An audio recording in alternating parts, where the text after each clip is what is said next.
निशांत, अब जैसे कि आपने कैफे कॉफी डे में काम किया, फार्म से लेके एंड टू एंड वो ओन करते थे, तो फिर आपको क्यों लगता है कि यार कैफे कॉफी डे जितनी लेवल की भी कंपनी को डाउनफॉल देखना पड़ा? क्योंकि सब कुछ तो उनके पास कंट्रोल में था एंड उन्होंने इतने टाइम तक तो अच्छा बिजनेस बना ही दिया था, तो फिर वहाँ पे कहाँ दिक्कत हो जाती है? या मतलब no doubt like Cafe Coffee Day ने हम लोग को जीवन दान दिया है, जो कहते हैं ना कि पूरा मार्केट बनाया। हाँ। अगर हम हैं तो उनकी वजह से हैं। Correct. उन्होंने हमको मतलब वो दिखाया कि आप ऐसा कर सकते हो। हाँ।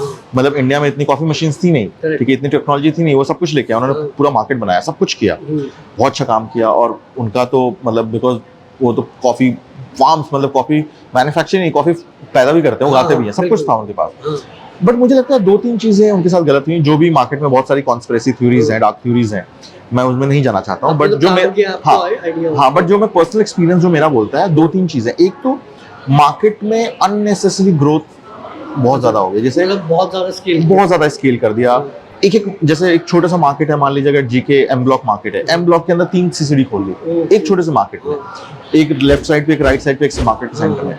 मुझे लगता है ये थोड़ा ज्यादा ही हाइपर ग्रोथ हो गई। ये बहुत बड़ा एक इशू था। इस चक्कर में कॉस्टिंग बढ़ गई, एंड कॉस्टिंग बढ़ गई plus because they were not ready, तो वो कंट्रोल नहीं कर पाए चीजों को, एंड आई थिंक फिर कैश फ्लो वो साइकिल में भी दिक्कत हो जाती है, ब्लॉक हो जाता है। दूसरा जो उनका सबसे बड़ा जो मुझे इशू लगता है, जिसमें मैंने बहुत काम किया और बहुत आज भी मैं मेहनत करता हूँ, वो है वैल्यू फॉर मनी।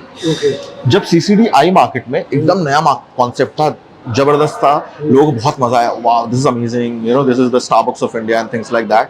एंड बहुत ही बढ़िया उन्होंने किया, बहुत ही बढ़िया। मतलब जो प्रोडक्ट बेच रहे थे, जैसे उनकी जो जब वो मार्केट में आए थे, 35 रुपए की कैपुचिनो, 40 रुपए की कैपुचिनो बेचते थे, लोगों को लगा कि वाओ दिस इज वर्थ, हम खर्च करेंगे, और लोगों ने किया भी। बट मुझे लगता है कि उन्होंने अपनी प्राइसिंग बढ़ाते गए, बट क्वालिटी नहीं बढ़ाते गए, क्वालिटी उतना ऑप नहीं कर पाए। और क्वालिटी मेरे हिसाब से जो उनकी पहली क्वालिटी थी, जो बाकी क्वालिटी आई, क्वालिटी उनकी डिग्रेड हुई और प्राइसिंग बढ़ती गई। वो आई थिंक इसलिए भी हुआ क्योंकि स्केल इतना ज्यादा कंट्रोल नहीं कर पाए। तो उसमें मुझे ऐसा लगता है कि वही जो मैं वैल्यू फॉर मनी वाली बात कर रहा हूँ, उन्होंने प्राइस की वैल्यू तो बढ़ाई, मनी तो बढ़ाया, उसका रेट तो बढ़ाया, वैल्यू नहीं क्रिएट कर पाए, वो वैल्यू क्रिएट करना भूल गए। और आई थिंक ये कहीं ना कहीं ग्रोथ के चक्कर में हुआ, बहुत ज्यादा ग्रोथ हो गया, ठीक है, बिकॉज मार्केट से बहुत सारा पैसा आया, ठीक है, तो उस चक्कर में आई थिंक वो फंस गए।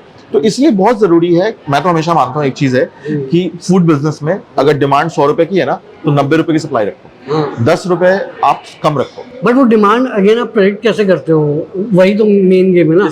एक तो कुछ तो आप मार्केट सर्वे, जैसे मैंने बताया, आप मार्केट सर्वे करते हो, वो करते हो।